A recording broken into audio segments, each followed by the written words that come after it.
ನಮಸ್ತೆ friends, welcome to my channel. ಹೆಂಗದ್ರೆ ಎಲ್ಲರೂ ಆರಾಮದಿರ ಅಂತ ಅನ್ಕೋತೀನಿ. ಇವತ್ತು ನೋಡಿರಿ ಫ್ರೆಂಡ್ಸ, ನಾನು ಮಧ್ಯಾಹ್ನಲಿಂತ ಬ್ಲಾಗ್ನ ಚಾಲೂ ಮಾಡೀನಿ. ಟೈಮ್ ಇವಾಗ ಮಧ್ಯಾಹ್ನ 12:30 ಆಗ್ಯದ. ಇವಾಗ ನೋಡಿರಿ ನಾನು ರೊಟ್ಟಿ ಮಾಡಕತ್ತೀನಿ. ಅವ್ವ ಊರ್ಲಿಂತ ಬಂದಾಳ, ಹಾಗಾಗಿ ಮಧ್ಯಾಹ್ನ ಊಟಕ್ಕೆ ಅಂತ ಹೇಳಿ ರೊಟ್ಟಿ ಮತ್ತು ಬಿಸಿ ಅನ್ನ ಆ ಕಡೆ ಒಲಿಗೆ ಕುದಿಲಿಕ್ಕೆ ಅಂತ ಹೇಳಿ ಇಟ್ಟೀನಿ. ಈ ಕಡೆ ನಾನು ರೊಟ್ಟಿ ಮಾಡ್ಲಕತ್ತೀನಿ. ಮಧ್ಯಾಹ್ನ ಪೂರ್ತಕ್ಕೆ ಅಷ್ಟೇ ನನಗೆ ಮತ್ತು ಅವಾಗ ಅಷ್ಟೇ ರೊಟ್ಟಿ ಮಾಡ್ಲಕತ್ತೀನಿ ನೋಡ್ರಿ. ಮತ್ತು ಸಂಜೆಗೆ ಚಪಾತಿ ಅದು ಮಾಡೋದಿದ್ದೇ ಇರ್ತದಲ್ಲ, ಹಾಗಾಗಿ ಇವಾಗ ಮಧ್ಯಾಹ್ನ ಊಟಕ್ಕೆ ಅಂತ ಹೇಳಿ ರೊಟ್ಟಿ ಮಾಡ್ಲಕತ್ತೀನಿ. ಬಿಸಿ ಬಿಸಿ ರೊಟ್ಟಿ ಮತ್ತು ಕಾಳು ಪಲ್ಯ ಕೂಡ ಬೆಳಗ್ಗೆನೆ ಮಕ್ಕಳಿಗೆ ಶಾಲೆ ಕಟ್ಟಕ್ಕೆ ಹೇಳಿ ಮಾಡಿದ್ನಲ್ಲ, ಅದೇ ಪಲ್ಯ ಐತಿ. ಹಾಗಾಗಿ ರೊಟ್ಟಿ ಒಂದು ಸ್ವಲ್ಪ ಮಾಡ್ಕೊಳಕತ್ತೀನಿ ನೋಡ್ರಿ. ನನಗೆ ಮತ್ತು ಅವಾಗ ಇಬ್ಬರು ಪೂರ್ತಕ್ಕೆ ನನಗೆ ಒಂದೆರಡು ಮತ್ತು ಅವಾಗ ಒಂದೆರಡು ಅಂಥೇಳಿ ಅಷ್ಟು ರೊಟ್ಟಿ ಮಾಡ್ಕೊಳಕತ್ತೀನಿ. ಈ ಕಡೆ ಅನ್ನ ಕೂಡ ಕುದಿಲಿಕ್ಕೆ ಅಂತ ಹೇಳಿ ಇಟ್ಟೀನಿ. ಹಾಗಾಗಿ ಇಲ್ಲಿ ನೋಡ್ರಿ, ಇದು ನಿನ್ನಿದು ಸಾರದ. ಇದನ್ನು ಕೂಡ ಅನ್ನ ಆದ್ಮ್ಯಾಗ ಆ ಕಡೆ ಒಲೆಗೆ ಬೆಚ್ಚಗೆ ಮಾಡ್ಬೇಕಂತ ಹೇಳಿ ಫ್ರಿಜ್ನ ತೆಗೆದು ಹೊರಗಡೆ ಇಟ್ಟೀನಿ. ಹಂಗೆ ಪಲ್ಯ ಏನಂತಂದ್ರೆ ಇವತ್ತು ನೋಡ್ತಿರ್ಬೋದು, ಕಾಳು ಪಲ್ಯ ಕೂಡ ಮಾಡೀನಿ. ಅದೇ ರೀತಿ ಹಿಟ್ಟಿನ ಪಲ್ಯ ಕೂಡ ಮಾಡಿ ನೋಡ್ತಿರ್ಬೋದು. ಬಿಸಿ ಬಿಸಿ ಹಿಟ್ಟಿನ ಪಲ್ಯ ಅಂದ್ರೆ ಹಿಟ್ಟಿನ ಪಲ್ಯ ಹುಡುಗರಿಗೆ ಇಷ್ಟ ಆಗೋದಿಲ್ಲ. ಕಟ್ಟಿದ್ನಿ ಅಂತಂದ್ರೆ ಟಿಫಿನ್ಗೆ ಅಂಥೇಳಿ ಶಾಲೆ ಕಟ್ಟಿದ್ನಿ ಅಂತಂದ್ರೆ ತೊಗೊಂಡು ಹಂಗೆ ಬರ್ತಾರೆ ಅವರು. ಹಾಗಾಗಿ ಅವ್ರಿಗೆ ಅಂಥೇಳಿ ಕಾಳು ಪಲ್ಯ ಮಾಡಿ ಕಟ್ಟೀನಿ, ಹೆಸರು ಕಾಳು ಪಲ್ಯ ಮಾಡಿ ಕಟ್ಟೀನಿ. ಅದು ಕೂಡ ಐತಿ. ಮತ್ತು ಇದು ಕೂಡ ಅದನ್ನು ಕೂಡ ಇವಾಗ ತಾನೇ ಮಾಡಿದೆ. ಹಿಟ್ಟಿನ ಪಲ್ಯ ಬಿಸಿ ಬಿಸಿ ಅದ, ನೀವು ನೋಡ್ತಿರ್ಬೋದು. ಇವಾಗ ಪಲ್ಯನೂ ಆಗ್ಯದ ಮತ್ತು ಸಾರು ಕೂಡ ಅದು ಅನ್ನ ಆದ್ಮ್ಯಾಗ ಬೆಚ್ಚಗೆ ಮಾಡ್ತೀನಿ. ಅನ್ನ ಕೂಡ ಆಗ್ಯದ. ಒಂದು 4 ರೊಟ್ಟಿ ಕೂಡ ಮಾಡಿದ್ನಿ ಅಂತಂದ್ರೆ ಮಧ್ಯಾಹ್ನದೆಲ್ಲ ಅಡುಗೆ ಮುಗಿತ ನೋಡ್ರಿ. ಮತ್ತು ನಾನು ಒಬ್ಬಳೇ ಮಧ್ಯಾಹ್ನ ಇದ್ನಿ ಅಂತಂದ್ರೆ ಬೆಳಿಗ್ಗೆ ಅಂಥೇಳಿ ಮಕ್ಕಳಿಗೆ ಮಾಡಿರ್ತೀನಲ್ಲ, ಅದರಲ್ಲೇ ಒಂದೆರಡು ಎಕ್ಸ್ಟ್ರಾ ಮಾಡ್ಕೊಂಡಿರ್ತೀನಿ. ಅವಕ್ಕನ್ನ ತಿಂದ್ಬಿಡ್ತೀನಿ ಮಧ್ಯಾಹ್ನ ಊಟ.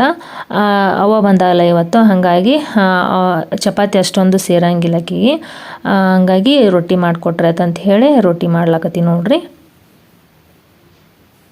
ಮಧ್ಯಾಹ್ನ ಹೊತ್ತಿನಲ್ಲಿ ಅವ್ವ ಮತ್ತು ಅಪ್ಪ ಬಂದಾಗ ಅಷ್ಟೇ ನಾನು ರೊಟ್ಟಿ ಮಾಡ್ತೀನಿ. ಮತ್ತು ಉಳಿದ ಟೈಮಲ್ಲಿ ರೊಟ್ಟಿ ಅಷ್ಟೊಂದು ಮಕ್ಕಳಿಗೆ ಕೂಡ ರೊಟ್ಟಿ ಇಷ್ಟ ಆಗೋದಿಲ್ಲ. ರೊಟ್ಟಿ ಮಾಡಿದ್ನಿ ಅಂತಂದ್ರೆ ಊಟನೇ ಮಾಡೋಂಗಿಲ್ಲ ಅವರು. ಆದರೂ ಕೂಡ ನಾನು ಸಂಡೇಗೊಮ್ಮೆ ರೊಟ್ಟಿ ನಾನು ಅವ್ರಿಗಿಷ್ಟ ಇಲ್ಲದೇ ಇದ್ದರೂ ಕೂಡ ಸಂಡೇಗೊಮ್ಮೆ ದಿನ ರೊಟ್ಟಿ ನಾ ಫಿಕ್ಸ್ ಮಾಡೇ ಮಾಡ್ತೀನಿ ನೋಡ್ರಿ. ಅಂದ್ರೆ ದಿನಾಲೂ ಚಪಾತಿನೇ ಮಾಡೋದಾಗುತ್ತೆ. ಮತ್ತು ಸಂಜೆಗೂ ಕೂಡ ಹಸ್ಬೆಂಡ್ಗೆ ಚಪಾತಿನೇ ಮಾಡಂತಾರೆ ಅವರು. ಮತ್ತು ಮಕ್ಕಳಿಗೆ ಕೂಡ ಶಾಲೆಗೆ ಅಂಥೇಳಿ ಚಪಾತಿ ಮತ್ತು ಅದನ್ನೇ ಕಟ್ಟೋದಾಗುತ್ತೆ. ಹಾಗಾಗಿ ಸಂಡೇ ಒಂದಿನ ಎಲ್ಲರೂ ಮನೆಯಾಗ ಇರ್ತಾರಲ್ಲ, ಆವತ್ತು ಅವ್ರಿಗಿಷ್ಟ ಇಲ್ಲದೇ ಇದ್ದರೂ ಕೂಡ ರೊಟ್ಟಿನೇ ಮಾಡಿ ಕೊಡ್ತೀನಿ ನೋಡ್ರಿ. ಅಂದ್ರೆ ಅದನ್ನು ಕೂಡ ತಿನ್ನಬೇಕಲ್ಲ ರೊಟ್ಟಿ, ಹಾಗಾಗಿ ಅವತ್ತಿನ ದಿನ ರೊಟ್ಟಿ ಮಾಡ್ತೀನಿ. ಅವ್ವ ಅಪ್ಪ ಬಂದಾಗ ಯಾವಾಗಾದರೂ ಈ ರೀತಿ ಮಧ್ಯಾಹ್ನದಾಗ ರೊಟ್ಟಿ ಮಾಡಬೇಕಾಗತ್ತೆ ನೋಡ್ರಿ ಊಟಕ್ಕೆ ಅಂತ ಹೇಳಿ. ಹಾಗಾಗಿ ಇವತ್ತು ಅವ್ವ ಊರ್ಲಿಂತ ಬಂದಾಗಲ್ಲ, ಹಾಗಾಗಿ ಮಧ್ಯಾಹ್ನ ಊಟಕ್ಕೆ ಅಂತ ಹೇಳಿ ರೊಟ್ಟಿ ಮಾಡ್ಲಕತ್ತೀನಿ, ನನಗೆ ಮತ್ತು ಅವ್ಗೆ ಅಂಥೇಳಿ ಇಬ್ಬರಿಗೆ. ರೊಟ್ಟಿ ತಿನ್ನೋದು ಆರೋಗ್ಯಕ್ಕೆ ಭಾಳ ಒಳ್ಳೆಯದು. ಅಂದರೆ ಚಪಾತಿಗಿಂತ ರೊಟ್ಟಿ ಹೆಲ್ದಿ ಅಂತ ಹೇಳ್ಬೋದು ನೋಡ್ರಿ. ಚಪಾತಿನ ಒಂದು ಸ್ವಲ್ಪ ಹೀಟ್ ಆಗುತ್ತೆ ದೇಹಕ್ಕೆ, ಅದರ ರೊಟ್ಟಿ ದೇಹಕ್ಕೆ ಆರೋಗ್ಯಕ್ಕೂ ಕೂಡ ಮತ್ತು ಒಳ್ಳೆಯದಂತ ಹೇಳ್ಬೋದು. ಆದ್ರೆ ಮಕ್ಕಳು ಹೇಳಿದ್ರೆ ಅರ್ಥ ಮಾಡ್ಕೊಳ್ಳೋದಿಲ್ಲ. ಆದರೂ ಕೂಡ ನನಗೂ ಕೂಡ ಚಪಾತಿಗಿಂತ ರೊಟ್ಟಿನೇ ಇಷ್ಟ ಆಗುತ್ತೆ, ಜೋಳದ ರೊಟ್ಟಿ. ಹಂಗಾಗಿ ನಾನು ಸಂಡೇಕೊಮ್ಮೆ ಮತ್ತು ಏನು ಮಾಡಬೇಕು, ಮಧ್ಯಾಹ್ನದಾಗ ಈ ರೀತಿ ಯಾವಾಗಾದರೂ ನಾನು ಒಬ್ಬಳೇ ಇರ್ತೀನಲ್ಲ ಮನ್ಯಾಗ, ಬೇಕಾದಾಗ ಮಾಡ್ಕೊಂಡು ಉಣ್ತೀನಿ ರೊಟ್ಟಿ.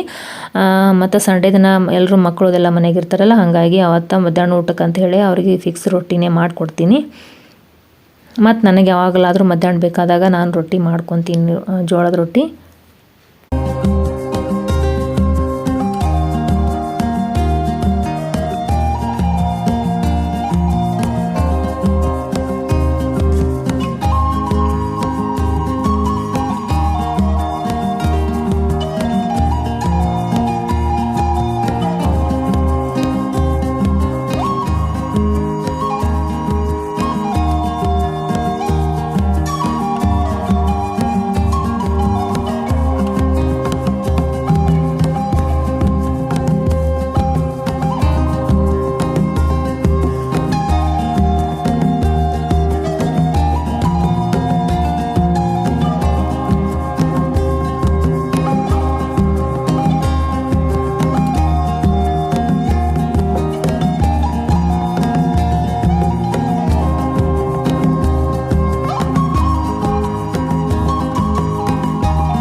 ಮೊಮ್ಮಕ್ಕಳದು ಜೀವನ ಅನ್ಸಾಗ್ತದೆ ಅಂಥೇಳಿ ಅವರು ಊರಿಗೆ ಬಂದಾರ ನೋಡ್ರಿ.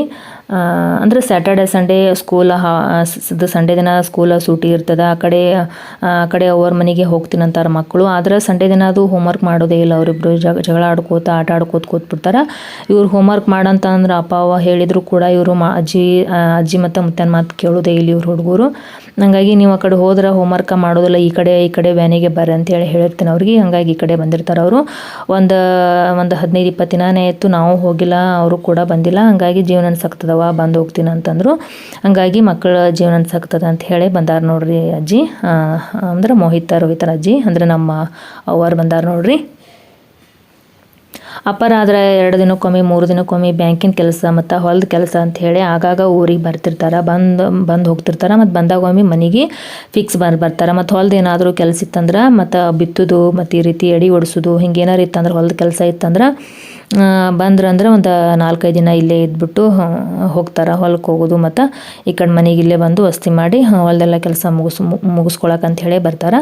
ಆದ್ರೆ ಅವ ಬರೋದಿಲ್ಲಲ್ಲ. ಹಂಗಾಗಿ ಈ ರೀತಿ ಏನಾದರೂ ಮಕ್ಕಳ ಜೀವನ ಸಾಕತ್ತಿತ್ತಂದ್ರೆ ಏನಾದರೂ ಕೆಲಸ ಇತ್ತಂದ್ರೆ ಅಷ್ಟೇ ಬರ್ತಾರೆ ನೋಡ್ರಿ. ಹಾಗಾಗಿ ಇವಾಗಲೂ ಕೂಡ ಮಕ್ಕಳು ನೋಡ್ಬೇಕಂಥೇಳಿ ಅನ್ನಿಸ್ತು ಅಂಥೇಳಿ ಬಂದಾರ ನೋಡ್ರಿ ಅವ್ವ. ಮಕ್ಕಳಿಗೆ ಅಜ್ಜಿ ಬಂದ ಅಂಥೇಳಿ ಭಾಳ ಅಂದ್ರೆ ಭಾಳ ಖುಷಿ ನೋಡ್ರಿ. ಅದ್ರಾಗ ನಮ್ಮ ದೊಡ್ಡ ಮೋಹಿತಗಂತ್ರ ಅಜ್ಜಿ ಅಂದ್ರೆ ಅಷ್ಟೊಂದು ಇಷ್ಟ ನೋಡ್ರಿ. ಅಂದ್ರೆ ಅವನಿಗೆ ಸಣ್ಣವಿದ್ದಾಗಲೂ ಕೂಡ ಒಂದು 2-3 ವರ್ಷ ಅಲ್ಲೇ ಇದ್ನಲ್ಲ. ಮತ್ತು ಸ್ಕೂಲಿಗೆ ಹಚ್ಚಿದಾಗ ಅಜ್ಜಿ ಬಲ್ಲೇ ಇದ್ನಲ್ಲ. ಹಂಗಾಗಿ ಅವಾಗ ನನಗಿಂತ ಒಂದು ಸ್ವಲ್ಪ ಅಜ್ಜಿದು ರೂಢಿನೇ ಜಾಸ್ತಿ ಅದು ನೋಡ್ರಿ ಮೋಹಿತ್ಗೆ.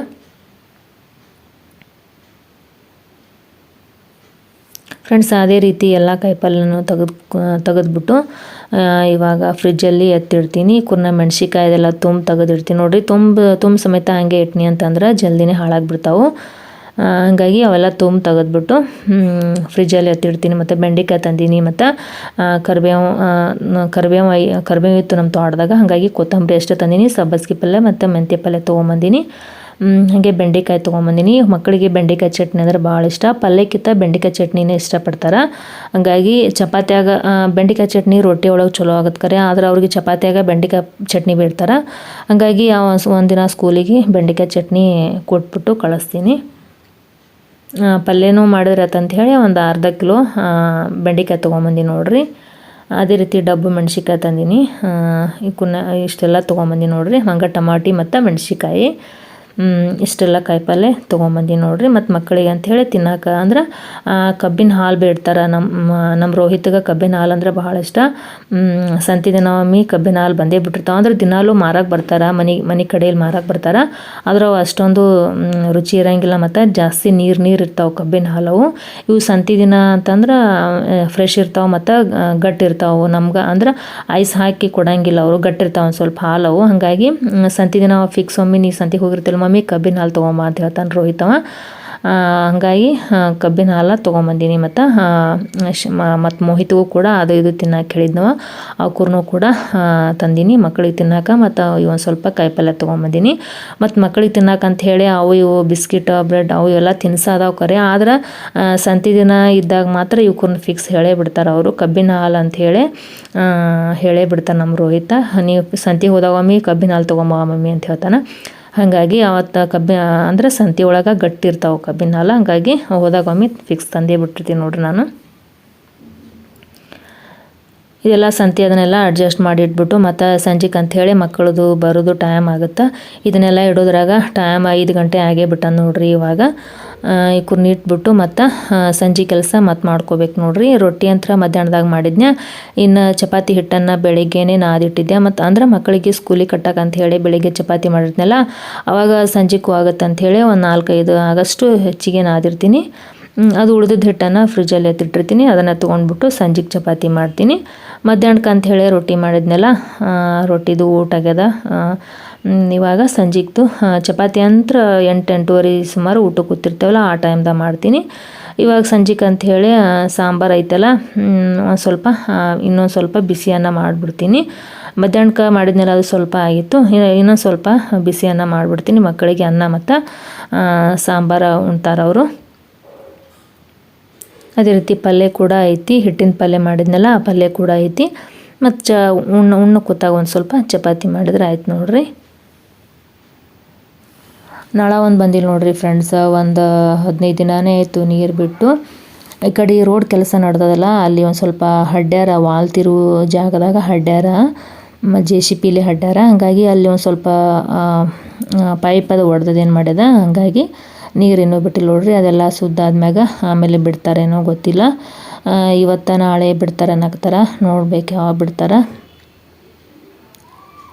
ಮತ್ತಿದು ಹಬ್ಬಕ್ಕೆ ಅಂತ ಹೇಳಿ ಇದನ್ನೆಲ್ಲ ಬೀಸ್ಕೊಂಬರ್ಬೇಕು ನೋಡ್ರಿ. ಇನ್ನು ಅಕ್ಕಿ ಹಿಟ್ಟು ಅಂದ್ರೆ ಚಕ್ಲಿ ಮಾಡೋಕೆ ಅಕ್ಕಿನೂ ಕೂಡ ತೊಳೆದು ಒಣಗಿ ಅವೆಲ್ಲ ಒಣಗ್ಯಾವು. ಹಂಗೆ ಅವಕ್ಕೂ ಕೂಡ ಹೋಗಿ ಬೀಸ್ಕೊಂಡು ಬರ್ಬೇಕು ನೋಡ್ರಿ. ಲೈಟ್ ಒಂದು ಇರಂಗಿಲ್ಲ, ಹಿಂಗೆ ಬಂದವನೋದ್ರೆ ಹಿಂಗೆ ಹೋಗ್ಬಿಟ್ಟಿರ್ತಾವೆ. ಹಾಗಾಗಿ ಲೈಟ್ ಬಂದಾಗ ಹೋಗಿ ಬೀಸ್ಕೊಂಡು ಬರ್ಬೇಕು ನೋಡ್ರಿ. ಅದನ್ನು ಕೂಡ ಅಂದ್ರೆ ಬ್ಯಾಳಿ ಅವೆಲ್ಲ ಉಂಡೆ ಮಾಡೋಕೆ ಬ್ಯಾಳಿ ಮತ್ತು ಕರ್ಚಿಕಾಯ್ಕ ಅವೆಲ್ಲ ಪುಟಾಣಿ ಹಿಟ್ಟು, ಅಕ್ಕಿ ಹಿಟ್ಟು ಅವೆಲ್ಲ ಬೀಸ್ಕೊಂಡು ಬರ್ಬೇಕು ನೋಡ್ರಿ ಇವತ್ತು ನಾಳೆ ಹೋಗಿ. ಓಕೆ ಫ್ರೆಂಡ್ಸ್, ಇಲ್ಲಿಗೆ ವ್ಲಾಗನ್ನು ಮುಗಿಸ್ತೀನಿ. ವ್ಲಾಗ್ ಇಷ್ಟ ಆಯ್ತು ಅಂದ್ರೆ ಒಂದು ಲೈಕ್ ಮಾಡಿರಿ, ಶೇರ್ ಮಾಡಿರಿ. ಹಾಗೆ ಚಾನಲ್ಗೂ ಸಬ್ಸ್ಕ್ರೈಬ್ ಮಾಡಿಲ್ಲ ಅಂದರೆ ಸಬ್ಸ್ಕ್ರೈಬ್ ಆಗಿ, ಅದೇ ರೀತಿ ಪಕ್ಕದಲ್ಲಿ ಕಾಣುವಂತಹ ಬೆಲ್ಲೈಕನನ್ನು ಪ್ರೆಸ್ ಮಾಡಿರಿ. ನೀವೂ ನನ್ನ ಚಾನಲ್ಗೆ ಸಬ್ಸ್ಕ್ರೈಬ್ ಆಗಿಲ್ಲ ಅಂದರೆ ದಯವಿಟ್ಟು ಸಬ್ಸ್ಕ್ರೈಬ್ ಆಗಿ. ಮತ್ತು ವಿಡಿಯೋ ಹೆಂಗೆ ಅನ್ನಿಸ್ತಾ ಅಂತ ಹೇಳಿ ಒಂದು ಕಾಮೆಂಟ್ ಸೆಕ್ಷನಲ್ಲಿ ಕಾಮೆಂಟ್ಸ್ ಮೂಲಕ ತಿಳಿಸೋದನ್ನು ಮರಿಬೇಡ್ರಿ. ಅದೇ ರೀತಿ ಫ್ರೆಂಡ್ಸ್, ಒಂದು ವಿಡಿಯೋಕ್ಕೊಂದು ಲೈಕ್ ಮಾಡಿರಿ. ಲೈಕ್ ಮಾಡೋದ್ರಿಂದ ನನ್ನ ವಿಡಿಯೋ ಹೆಚ್ಚು ಜನಕ್ಕೆ ಸಜೆಸ್ಟ್ ಆಗುತ್ತೆ ಮತ್ತು ಹೆಚ್ಚು ಜನ ನೋಡ್ತಾರೆ. ಅದೇ ರೀತಿ ಇಲ್ಲಿಗೆ ವ್ಲಾಗನ್ನು ಮುಗಿಸ್ತೀನಿ. ಮತ್ತೆ ಮುಂದಿನ ವ್ಲಾಗ್ನೊಂದಿಗೆ ಎಲ್ಲರಿಗೆ ಭೇಟಿ ಆಗ್ತೀನಿ. ಅಲ್ಲಿ ತನಕ ಎಲ್ಲರಿಗೂ ಬಾಯ್.